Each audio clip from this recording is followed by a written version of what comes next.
ಬೆಂಗಳೂರಿನ ಈ ರಸ್ತೆಯಲ್ಲಿ ಇನ್ಮುಂದೆ ಏಕಮುಖಿ ಸಂಚಾರಕ್ಕೆ ಅವಕಾಶ ಇಲ್ಲ ಅಂತೆ. ಯೂಟರ್ನ್ ತಗೊಂತಾ ಇದ್ರು, ಯೂಟರ್ನ್ ಸಮೇತ ಕಟ್ ಮಾಡಲಾಗಿದೆ. ಬೆಂಗಳೂರಿನ ಹಳೆ ಮದ್ರಾಸ್ ರಸ್ತೆಯಿಂದಾಗಿ ಕೆಆರ್ ಪುರಂ ಪೊಲೀಸ್ ಠಾಣೆಯವರೆಗಿನ ರಸ್ತೆಯಲ್ಲಿ ಸಂಚಾರ ದಟ್ಟಣೆ ನಿರ್ವಹಣೆಗಾಗಿ ಅಂತ ಹೇಳಿದ್ರೆ ಸಾಕಷ್ಟು ದೊಡ್ಡ ಮಟ್ಟದಲ್ಲಿ ಅಲ್ಲೊಂದು ಟ್ರಾಫಿಕ್ ನಡೀತಾ ಇರುತ್ತೆ.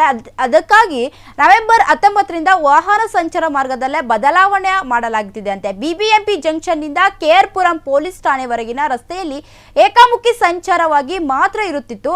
ಕೇವಲ ಯೂಟರ್ನ್ ಗಳನ್ನು ಮುಚ್ಚಲಾಗ್ತಿದೆ ಅಂತ ಹೇಳಿದ್ರೆ ಅಲ್ಲಿ ಸಾಕಷ್ಟು ಒಂದು ದೊಡ್ಡ ಮಟ್ಟದಲ್ಲಿ ಟ್ರಾಫಿಕ್ ಜಾಮ್ ಆಗ್ತಾ ಇತ್ತು. ಹಂಗಾಗಿ ಯೂಟರ್ನ್ ನ ತಗೊಳ್ಳೋಂಗಿಲ್ಲ ಅಂತ ಹೇಳಿ ಅದನ್ನ ಕ್ಲೋಸ್ ಮಾಡಿದ್ದಾರೆ. ಬೆಂಗಳೂರು ನಗರದ ಹಳೆ ಮದ್ರಾಸ್ ರಸ್ತೆಯಿಂದ ಕೆಆರ್ ಪುರಂ ಹೊಸ ಪೊಲೀಸ್ ಠಾಣೆಯ ರಸ್ತೆಯಲ್ಲಿ ಸಂಚಾರ ದಟ್ಟಣೆ ಉಂಟಾಗ್ತಾ ಇತ್ತು ಅಂತ ಹೇಳಿದ್ರೆ ಟ್ರಾಫಿಕ್ ದೊಡ್ಡ ಮಟ್ಟದಲ್ಲಿ ಉಂಟಾಗ್ತಾ ಇತ್ತು. ಇನ್ನ ಈ ನಿಯಂತ್ರಣ ಅಂದ್ರೆ ಅದನ್ನ ನಿಯಂತ್ರಣ ಮಾಡ್ಲಿಕ್ಕೆ ಇದನ್ನು ನಿಯಂತ್ರಿಸುವ ನಿಟ್ಟಿನಲ್ಲಿ ಮತ್ತು ಸಾರ್ವಜನಿಕರಿಗೆ ವಾಹನ ಸವಾರರಿಗೆ ಕಷ್ಟ ಆಗಬಾರ್ದು ಅನ್ನೋ ಹಿತದೃಷ್ಟಿಯಿಂದಾಗಿ ಇಂದಿನಿಂದ ಅಂದ್ರೆ ನವೆಂಬರ್ 19ರಿಂದ ಸಂಚಾರ ಮಾರ್ಪಡಿಸಲಾಗುತ್ತಿದೆ. ಈ ಕುರಿತು ಬೆಂಗಳೂರು ನಗರದ ಸಂಚಾರಿ ಪೊಲೀಸ್ ಸಾಮಾಜಿಕ ಮಾಧ್ಯಮದಲ್ಲಿ ಅಂದ್ರೆ ಎಕ್ಸ್ ಮುಖಾಂತರ ಈ ಮಾಹಿತಿಯನ್ನು ತಿಳಿಸಿದ್ದಾರೆ.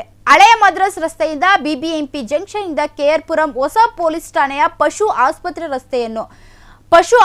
ರಸ್ತೆಯಿಂದ ಪ್ರಾಯೋಗಿಕವಾಗಿ ಏಕಮುಖವಾಗಿ ಸಂಚಾರ ರಸ್ತೆಯನ್ನು ಮಾರ್ಪಡಿಸಲಾಗಿದೆ. ದೊಡ್ಡ ಟ್ರಾಫಿಕ್ ಮಟ್ಟವನ್ನು ನಿಯಂತ್ರಿಸುವ ಸಲುವಾಗಿ ಪ್ರಾಯೋಗಿಕವಾಗಿ ಮುಚ್ಚಲಾಗಿದೆ ಅಂತೆ.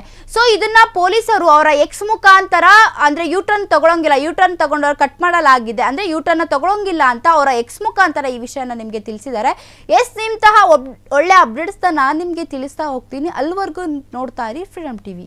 ಕ್ಷಣ ಕ್ಷಣದ ಸುದ್ದಿಗಳಿಗಾಗಿ ಫ್ರೀಡಂ ಟಿವಿ ಸಬ್ಸ್ಕ್ರೈಬ್ ಮಾಡಿ, ಲೈಕ್ ಮಾಡಿ ಹಾಗೂ ಫಾಲೋ ಮಾಡಿ. ಹೊಸ ಸುದ್ದಿಗಳ ನೋಟಿಫಿಕೇಶನ್ಗಾಗಿ ಬೆಲ್ ಐಕಾನ್ ಮೇಲೆ ಕ್ಲಿಕ್ ಮಾಡಿ.